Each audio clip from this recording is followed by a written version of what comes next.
Coming up next, 3 signs you're in a dead-end job, and then is hybrid work catching on, and why Gen Z doesn't love remote work, and of course, we take your calls, and it all starts right now.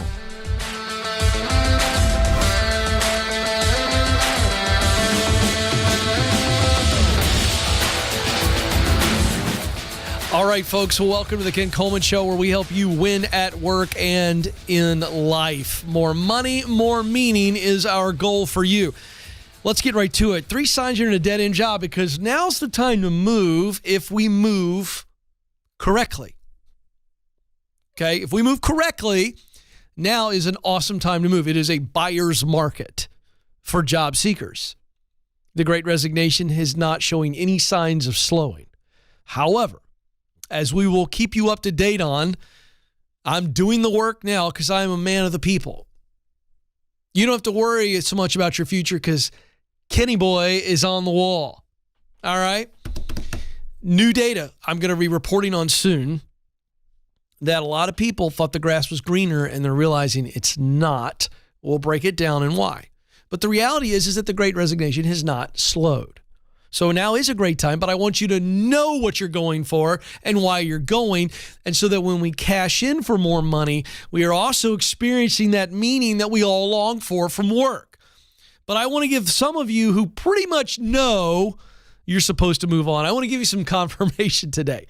And we chose the word specifically dead-end job because that is, in fact, the right metaphor. If you've ever gone down a dead end before and gotten really frustrated, meaning you didn't know it was a dead end, you didn't see the sign, and you got there, there's very few things more irritating than driving a car to a dead end. Yeah, come on. You got to do the 18-point turn, if you know what I'm talking about. If you do the dead end, that's like a super narrow alley. Who likes the 18-point turn while your wife's going, I told you it was a dead end. Come on. Now I'm preaching. 3 signs that you are in a dead-end job and it's time to turn around and move on. Number 1, you aren't experiencing meaning and purpose on a regular basis. In fact, you can't remember the last time you showed up at work and you left work and you went, that was a really good day. I saw my purpose. I connected my values to the work. I connected my values to the results. Purpose. Purpose answers the question, why are we here? Right? As parents, we did this to our kids. We do it to our kids. Did you do that on purpose? Right? That means that there's a sense of intentionality attached to the word purpose, and that's why we use it the way we use it. And as it relates to purpose at work, can you see your why at work? That's why we teach talent, what you do best, your tools, if you will, passion, work you love. It literally creates high emotion. And then we see missional results. Missional means we care deeply, not just about the work, but the results. That's high emotion, high devotion. Talent plus passion plus mission equals purpose. And if you aren't spending, this is a ballpark idea to kind of help you get this if you're new to this concept. If you're not spending 75% or more of your day using your talent, performing passion, work you love, and producing results that connect to your values, that's mission. If you're not spending 75% of your day doing that, then you aren't experiencing meaning and purpose in work. And that is a dead end. You can only keep up with the zombie-like behavior for so long because that's what will happen. If you don't have a spark, I like to call it the juice. If you're new to the show, you hear me say this all the time. Do you have the juice? And if you don't have the juice because there's no passion, there's no purpose in your work, you will eventually become a zombie. Second sign that you're in a dead-end job and that you need to turn around and get out is that you aren't recognized by your leaders for your unique contribution. You aren't recognized. So what do I mean by that? Well, there's 2 types of recognition. One is the private recognition. Hey, Ken, you pop in my office real quick? Yeah. What's up, boss? Hey, listen, I just want to tell you something. I've noticed this. You're doing a good job in this area. This is a private leadership employee conversation where the leader is recognizing a unique contribution on behalf of the worker. This is huge. This is what we all long for. We are all still little boys and little girls who essentially are looking around going, do you notice me? Do I matter? That never goes away. Now, the second type of recognition that I'm talking about here is public recognition. Doing the same essential thing in front of everybody on the team. Team meeting, and you shout somebody out, hey, doing a great job. This is what you've done. I've seen it. I've noticed it. And this is the leader doing this. Now watch what happens. As the leader does this, then the team will begin to do it as well. And when the leader makes a practice of recognizing people privately and publicly for their unique contribution, it becomes habitual. It becomes catchy. It becomes sticky. Because people go, oh, I know how that made me feel. I want to make somebody else feel that way. And then as you promote these people that have been following you, they will naturally do it as leaders as well. And here's what people want. If they don't feel noticed and valued, they will move on. And so if you're in a culture where you don't feel that, or you know for a fact, this isn't a feeling, it's a fact here. I want to really kind of focus on that idea here. This isn't a feeling. We need some facts here. That you are not being regularly recognized privately and publicly by your leader, this is not going to change. And you won't be able to keep going. This I can guarantee you. Now, third sign, that you are in a dead-end job and it's time to turn around and move on. You do not have a coach-player type relationship or a mentor type relationship with your leader. Now, when I say that, some of you are cringing. But you're cringing because the idea of a relationship with your current leader makes you want to throw up. I get it. You got a horrible leader. But if you step back for a moment into your humanness and realize that we all need a coach. Everybody needs a coach. I would suggest that we all need coaches in multiple areas of our lives. Financial coach, life coach, career coach, exercise coach, nutritional coach, relationship coach. Come on. Not only do we need it, I think we crave it. I really believe there is a human craving for coaching. That's what I believe. So, a recent study of more than 600 U.S. businesses with 50 to 500 employees, 63% of leaders said it was harder to retain employees than hiring them. Harder to retain than hire. So I've been talking to you, the worker, but there's leaders watching and listening today. If you don't get those three things as a leader, you won't retain people. So coming up, I'm going to talk about the solution. What do we do here for ourselves? And as leaders, what do we do for others? Stay tuned.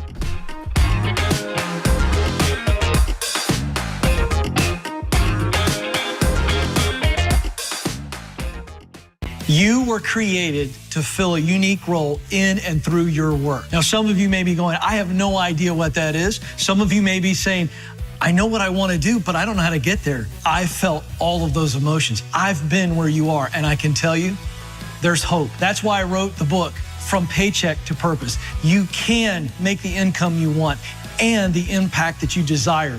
And I know that you have what it takes.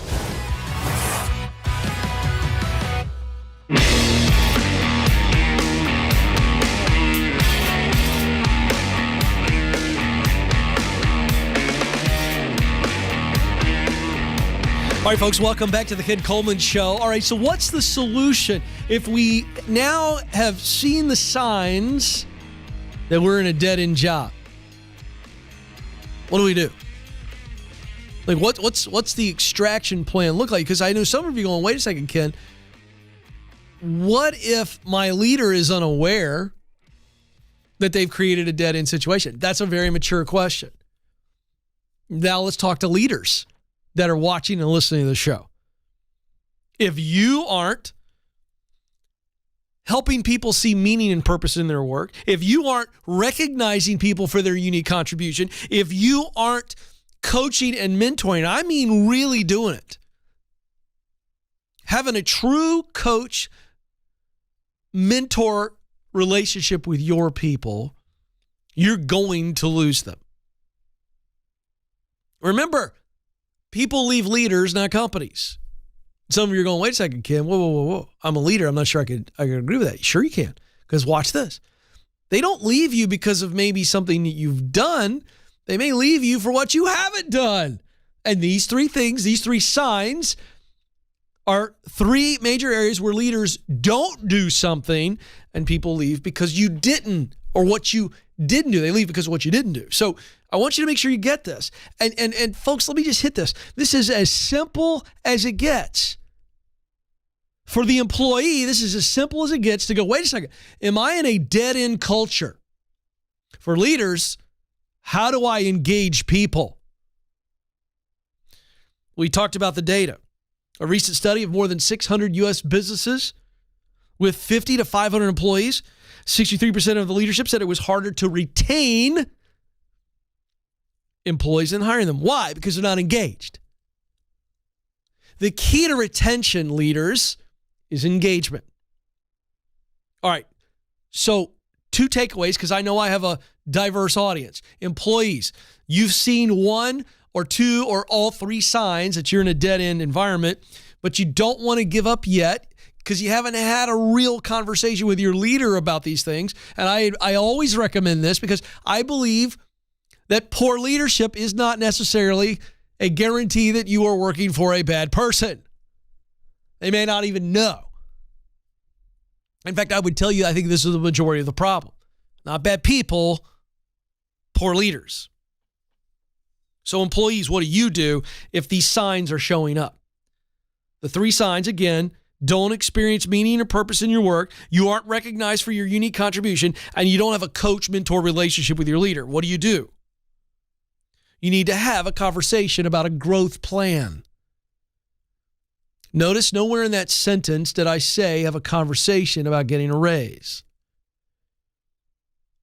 This is where people screw up. We've already acknowledged that we've got poor leadership. If these signs are showing up, folks, we already know we've got a poor leader. The last thing you want to do is put a poor leader on the defensive.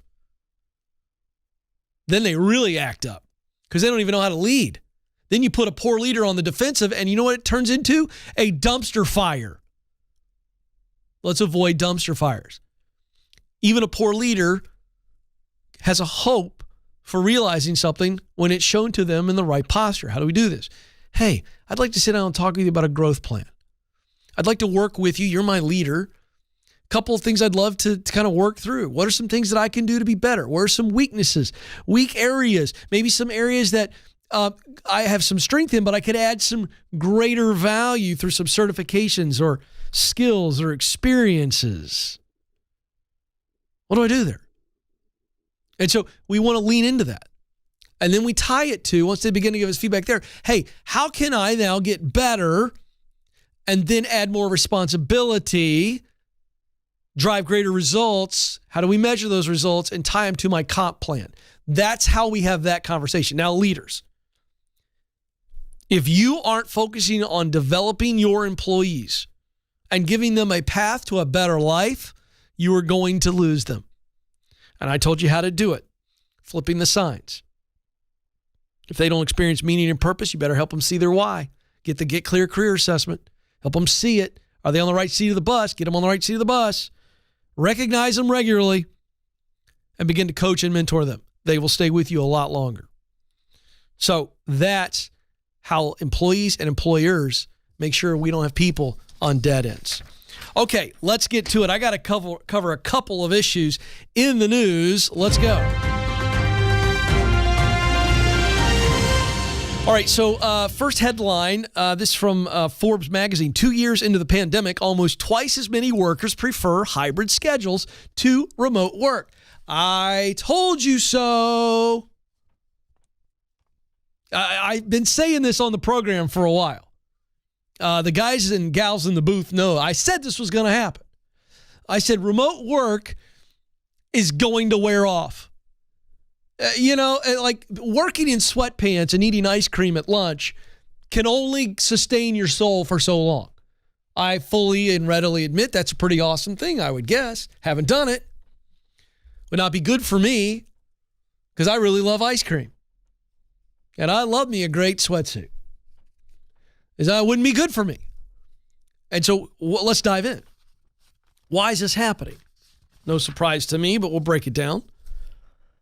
Here's what's going on. Employers are now enforcing return to office policy. Some are saying you got to be in all the time. But many are adopting a hybrid model, which if this is new language to you, it's very simple. It means you can work from home or remote some, and you need to be in the office some. And this is, we'll talk about how this is breaking down. New data from Gallup shows that the hybrid work schedule is the most preferred arrangement. 60% of such employees who can work remote say that they would prefer to work in the office some, versus 32% said they still want to work remotely all the time. Google, what are the big box, kind of big tech companies who have the most ability and versatility to work remote? What are they doing? Google has shared their model where most employees will be coming in 3 days a week. Citigroup has also said that employees should return to the office at least 2 days a week. Microsoft told employees in mid-February they would have until March 28th to move to a hybrid arrangement that was agreed upon with their managers. Verizon is less prescriptive. Verizon said they plan to launch a hybrid work forward plan on April 1st. And Chief Human Resources Officer Samantha Hammock says it includes no set schedule. But what they are saying is, with your leader, this is a direct quote from Verizon to their employees, you define what remote or what hybrid work looks like based on your own needs and your team's needs. So that's very interesting. Here's what's going on. People are going, I got to have some human engagement. That's the source of this. We can't forget that we are relational human beings. Now, continuing this trend, next headline, because the younger generation, this is fascinating to me. Generation Z, raised on technology, aren't the biggest work from home fans. Now, Generation Z are those that are 25 years old or younger. Okay, so they're younger than the millennials. A recent survey found that they're the least likely to want to work remotely. Chris Salviati of the Apartment List, which surveyed 5,000 employed U.S. adults, said that Gen Z are at a stage of life where the social component of work is most important to them. If you look at Gen Z, millennials, 51% of millennials said that remote work was more desirable than in-person work. 54% of Gen X, that's my generation, said that remote work was more desirable. And then 2/3, if I can remember, I'm not good at fractions, that's what, 66% of baby boomers said remote work was extremely desirable. What's going on? I think the takeaway here is older workers, they got kids, they want to be home around their kids. Gen Z's going, hey man, I kind of want to go to the reception after work. I want to go hit the bar. I want to go out to eat. And I would say one other factor. They've been stuck on their freaking computers and cell phones their whole life, and now they're craving relationship. Back to this relationship component. So there you go. Don't move. More Ken Coleman Show coming right up.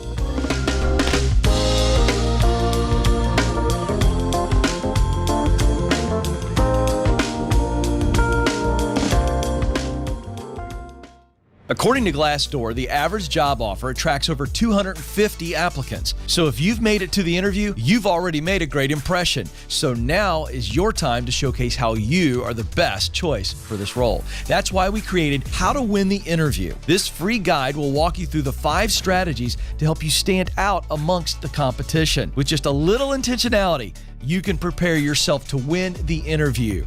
To get it, go to kencoleman.com/interview.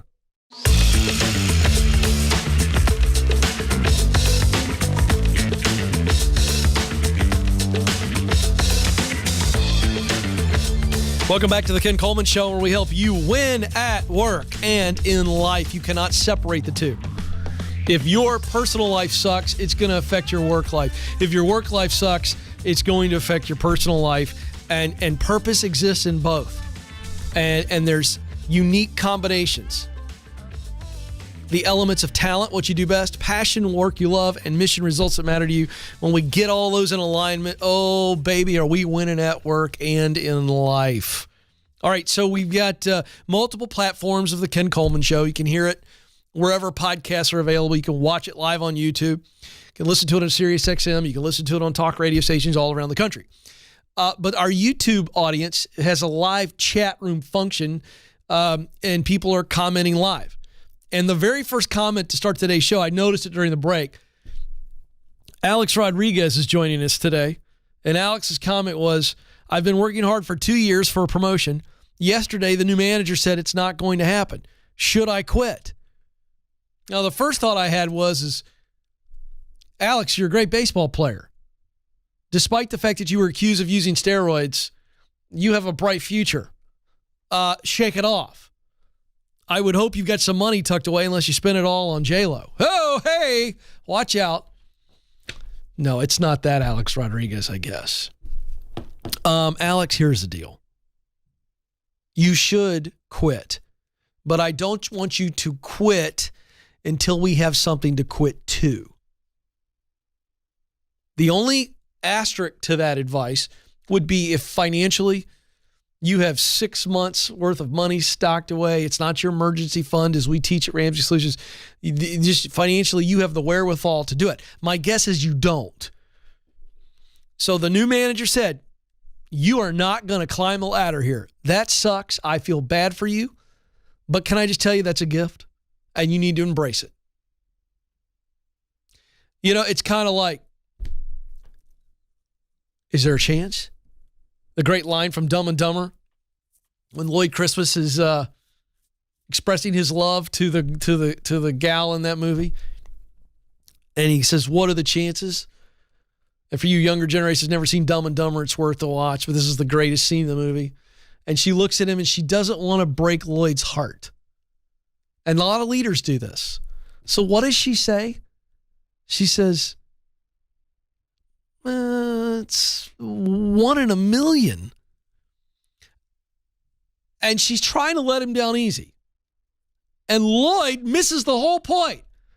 And at first he processes it. He looks at the camera and he kind of goes, and then he goes, so you're telling me there's a chance. And Lloyd's an idiot. Hence the name of the movie, Dumb and Dumber.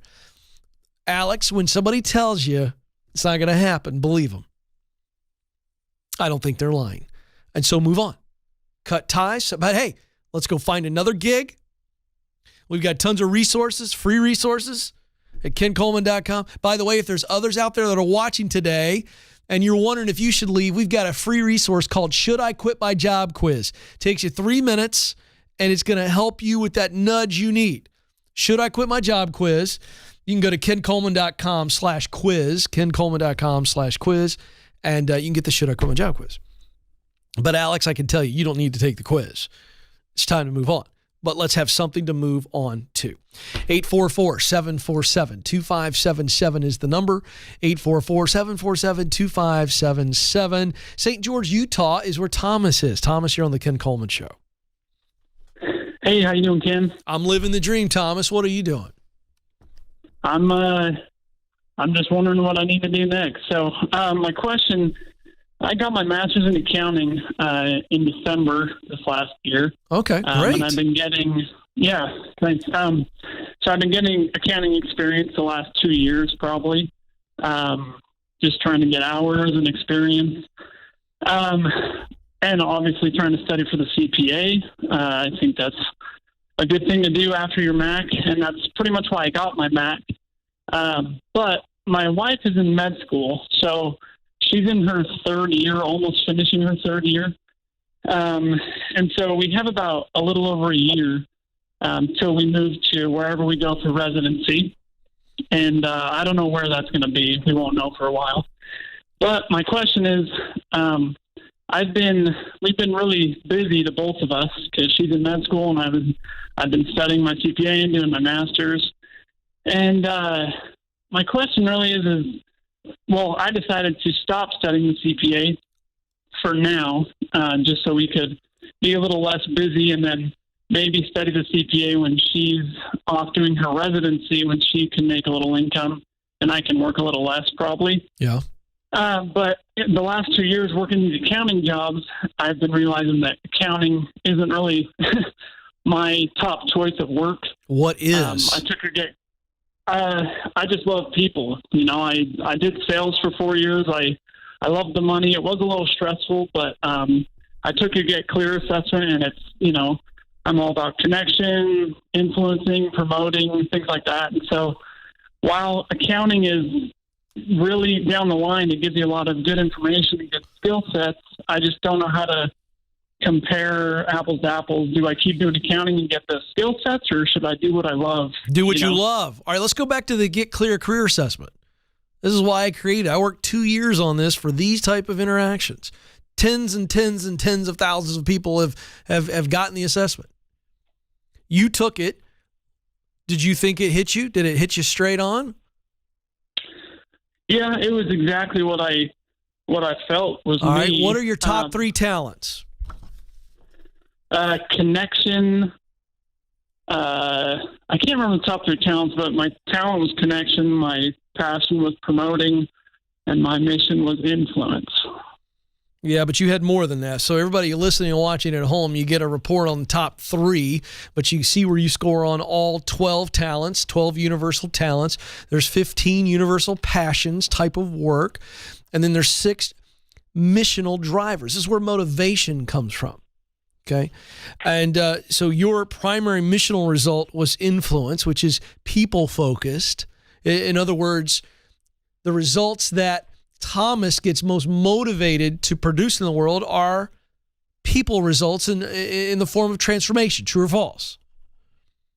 True. All right. So you can't remember your other passions besides promoting? Promoting, teaching, and I think promotion, teaching. I can't remember the third one. I'm sorry. I wonder if it was advocating. That was on there. It wasn't. I don't think it wasn't. All right, 3, that's fine. So we're going to work with what we got. So promoting is, again, in direct alignment with influence. Because promoting here doesn't necessarily just mean a salesperson, even though you did say a moment ago you were good at sales and you enjoyed sales, right? Uh-huh. Because you were promoting a product or service that you felt helped people. True or false? Oh, yeah, true. Boom. So we begin to look at these words and we go, what do they mean? Promoting people or promoting something that helps people? That's what you love. Does that sound like it resonates with your soul? Yeah, I've wanted to, I've been debating since we're moving in a year and a half or a little less than that. Do I keep at this job just for the time being? Right now. Or do I? Right now. You stay right now. But here's what we do. We are going to begin to shift because accounting is going to steal your soul.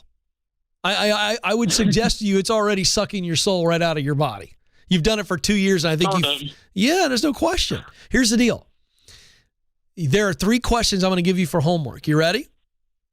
Yeah. I want you to answer these 3 questions over the next days, weeks, months, and I want you to really take your time with it. Who are the people I most want to help? Question 1. Who are the people I most want to help? Question 2. What problem or desire do they have that I want to solve? Question 2. What problem or desire do those people that you, first question answer, what problem or desire do they have that you want to solve? And then the third question is, what solution or solutions do I want to provide? Folks, all 3 of those questions intertwine. And when we get answers to those questions, business ideas, career paths, jobs, all of that takes care of itself. That's your homework assignment. The answers and clarity are waiting. This is the Ken Coleman Show.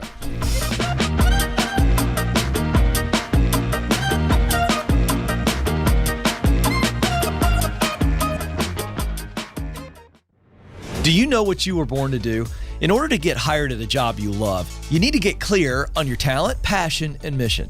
That's why our team created the Career Clarity Guide. In just a few minutes, this free tool will walk you through a process to discover what you do best: talent, the work you love to do, passion, and the results you want your work to produce. That's mission. Then you're going to feel way more confident throughout the job search process. To get started, go now to kencoleman.com/clarity.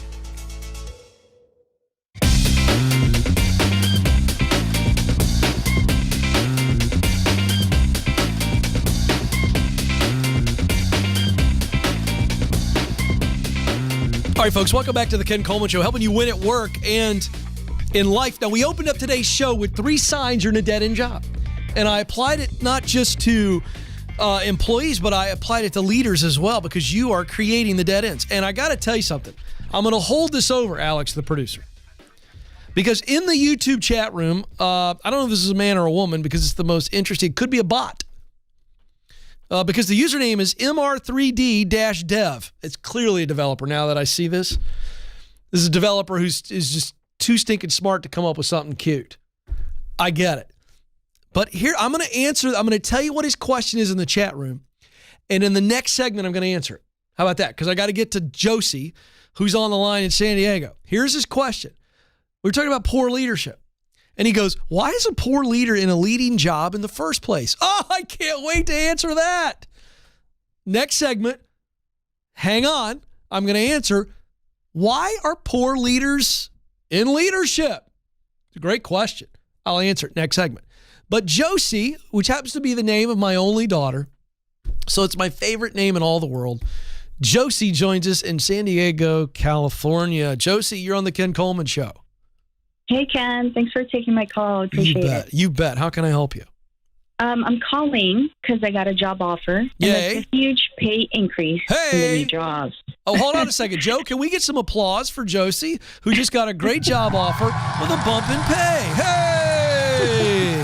Love it. Thank you. Good. All right. So the job offer alone is a huge blessing. I also heard, I've heard you say this a million times, but it's best to negotiate. And I've heard also that it's best not to take the first offer. But at the same time, I don't want to come off as ungrateful. And I've never negotiated before. I wanted to pick your brain on it. What is your input on that? I was wondering if you can help me on that. Yeah, I'm glad you called. I hope I've not said what you said I've said, because I don't always believe you should negotiate. What I do believe is that you need to go into this job, and any job, what I tell people is this, is you better be aware of what the market range of pay is, meaning low range for somebody with your experience and expertise. So none of this is clearly black and white. So I'm going to land this for you, Josie, and everybody else watching and listening. So we're going to look at expertise and experience, and we're going to look at the low range, and we're going to look at the mid-range, and we're going to look at the high range. And so we just want to be able to be pretty knowledgeable about what that range of salary is. And it also needs to be relevant to the area. So for instance, same job, same expertise, same experience in Ohio is not going to pay as much as it will in San Francisco. Mm-hmm. So there's our, okay, this is how we get educated. And then you have to look at where you are, Josie, personally. So let's walk everybody through this. How much more money is it that they've offered you, this new opportunity, than you are currently making? It would be $30K extra. I mean, hello. I am not going to start my first thought is not, well, I'm going to negotiate that. My first thought is, woohoo! Like happy dance. Yeah. My kids tell me I got to keep it here. So I'm going to do the Will Smith recommendation to Kevin James in the movie Hitch. Keep it right here. Don't get outside. But I'm having a happy dance on $30,000 raise. Let's put this in context. What did you want to get? Were you thinking you might get a $20,000 bump? Were you thinking it was 50? I mean, what were you expecting? I was expecting, I think, around this range. Okay. But I think I just wanted to see if it's right for me to negotiate at this point. I don't think it's either right. Way, I'm grateful. Well, so you were expecting a $30,000 bump and you got it. It's still a happy dance, right? Correct, yeah. What's the number, just as you and me talking, what's the number that would make you feel even better? I only got about a minute, so give me real quick. Okay. What's the number that would make you feel even better? The offer was $78K, and I was expecting like an $80K for it. Okay, so this is not a negotiation in the true sense of the word. What I think you do is you go back to him and go, thank you so much. I'm very excited and grateful for the offer. I was wondering if we could make it 80. I wonder how you felt about 80,000 for me to come over to you guys. You're not saying it's a walk away number, but you're simply going, hey, I am so grateful for the offer. I mean, just really excited about the potential to work with you guys. Could we make it 80,000? Could you make it 80?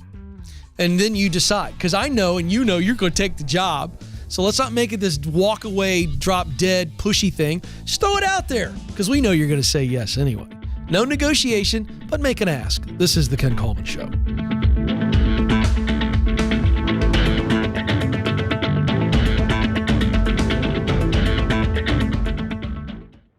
Are you wondering if you should leave your current job or stay put? Well, you're not alone.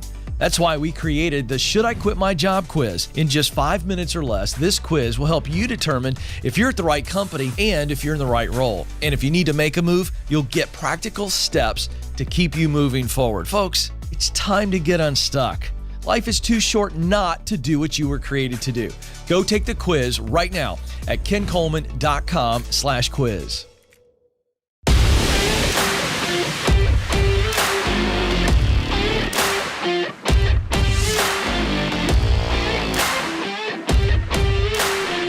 All right, folks, welcome back to the Ken Coleman Show, helping you make more money and experience more meaning. There's been a lot of buzz all over the internet, social media, about this guy, Phil from ZipRecruiter, and it's basically always the same thing. Thank you, Phil, and exclamation points, and all of the positive emojis. Why? Well, because Phil is with ZipRecruiter, and ZipRecruiter's #1 hiring site in the United States. It's a free service, and they get more people hired than anybody else. That's why I endorse them. Stephanie W. said, Phil, you made my job search a priority, and you stuck with me throughout the entire process. I couldn't have done it without you. So if you want Phil in your corner, you need to go and talk to the folks at ZipRecruiter.com. Say, I want to talk to Phil. ZipRecruiter.com. ZipRecruiter.com. All right. I said I was going to answer a question. I'll do it as briefly as I possibly can, because boy, oh boy, this could be an entire show. Well, one of our chat room participants on YouTube watching live is MR3D-Dev. And he says, why is a poor leader in a leading job in the first place? He then goes on to say, seems like poor leaders are the most common thing. Now, this is fun. Eric B. chimes in. He goes, well, I'll take a stab at this question before Ken does. He types, I think leaders are often picked mostly because of time and service. No matter how lacking they are in leadership qualities, they happen to be the one who's been with the company the longest. And it's easier to hire within than having to go explore other options outside the department of the company. Now, I'll tell you this, Eric B. That's one of the things that does happen. Well said, sir. But I'm gonna, if I can, go a bit deeper into the problem. The question, why are poor leaders in leading jobs in the first place? And it's one reason. They have poor leaders above them who didn't care or didn't know, didn't care to train them, to develop them as leaders, or didn't know how to do it themselves because they were never developed by another leader. In other words, the people above them don't care or don't know. And can I suggest to you that those two little factors are intertwined too? Because when a leader knows that they don't know how to lead well and they don't take the intentionality, because now this is all on them. It's not on them that they weren't developed and trained properly, but now they're leaders. And when they know they're not good leaders and they don't intentionally decide to grow as leaders, what happens is they have accepted their plight and they say, you know what? I'm not a good leader. but I don't want to work hard at it. I don't want to do the necessary dirty work, the grind to become a good leader. And so it just is what it is, and that turns into apathy. So frustration and fear turns into apathy. The don't know turns into don't care. And this is why you see horrible attitudes of leaders. And I'm not making excuses for it, but I really want to break this down for people. If you're following me and you realize, I think Ken's on to something, that the leader who doesn't know becomes the leader who doesn't care. I think you're right, Kim, but I'm not 100% sure. And I go, okay, let me bring it home for you. You ready for this? If you suck at something and you continue to suck at it, how motivated are you to do it? I'm going to say it again. I'll put it a different way. Try to keep it G-rated for some of you folks. If you are awful at something, initially we are usually always awful. I know that, Alex, when I first started to learn how to ride a bike, I was awful. But I know that my mom and dad taught me how, and I stuck with it, and I applied the lessons. And you know what? I don't know how you measure if a person's a good bike rider, but I felt pretty darn good that I was a good bike rider. But if I rode the bike the first time, as I did, and I was awful at it, and I wrecked and skinned my knee, and I didn't listen to my mom and dad's advice, and I didn't get back up on the bike, and I didn't try to get better at riding the bike, and I stayed as an awful bike rider, watch this. I'm not going to get back on the bike again, and I'm never going to ride. Now let me bring it back. Horrible leaders. They were never taught how to lead in the first place.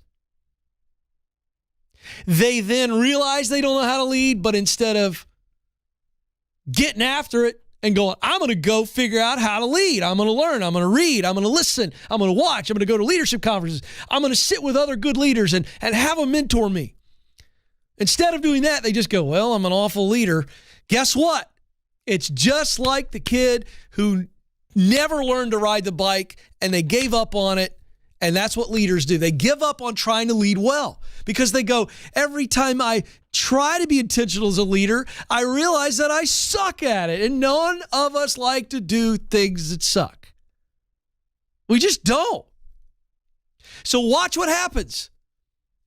The leader who doesn't know how to lead, if they're not intentional to get good at leading, guess what? They become the leader who doesn't care. Because that's what we all do. I'm going to tell you something. That's good. I'm going to tell you something. That's gold. And what's the application to those of you who are non-leaders? If you want to get promoted and move up in your career, I got news for you. You will have to lead at some point. It's rare that career and professional promotions don't involve getting promoted into leadership.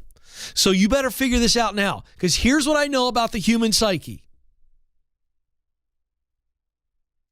If we aren't intentional to grow and we stay in a place of failure and frustration, we then become people who don't care. I don't care. I don't care.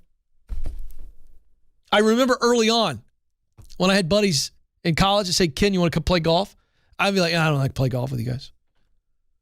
How don't you want to play golf? Because I'm awful. Because every time I do it, I dig the club in the ground and almost break my forearm. I lose every ball that I have. All of you guys are good. And I watch you guys hit the ball right down the middle of the fairway. And then I get up and it's a reminder of how awful I am. Like, no, who wants to do that? The answer is nobody. Until it involves bourbon and cigar, which is why I play golf now. So I don't care how good I am. I mean, that's not true. I'm being a little ridiculous. But wait a second. If you have a leader who's in that situation, maybe you can lead up.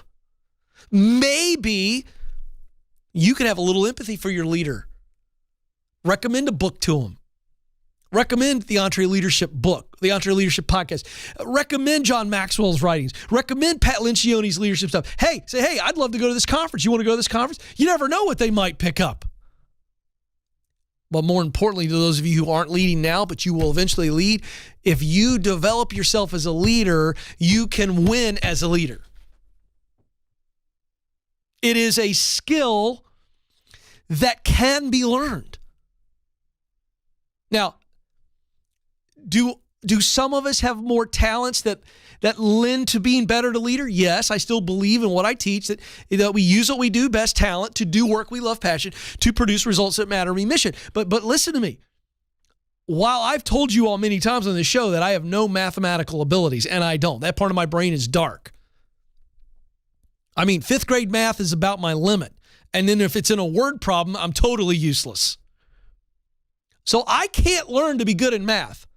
Why? Because I don't have the mental capabilities to be good at it. I just don't. But I can learn to lead. You know why? Because leading is about serving. Serving. You want to be good as a leader? Let me give you the 2 questions you need to ask on a regular basis that guarantee you will be a good leader. You ready? Weekly, ask your people, how are you doing? That's a personal question. Know what's going on in their personal life. How are you doing? Not, how you doing? As you cruise by in the hallway. Second question, how can I help you win in your job? Whew. Leadership just got simple because you were serving people. All right.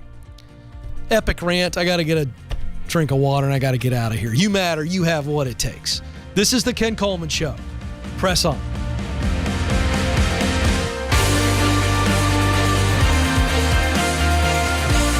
Thanks for listening to The Ken Coleman Show. For more, you can find the show on demand wherever you listen to podcasts and watch the show on YouTube. You can also find Ken across all social media by following @Ken Coleman.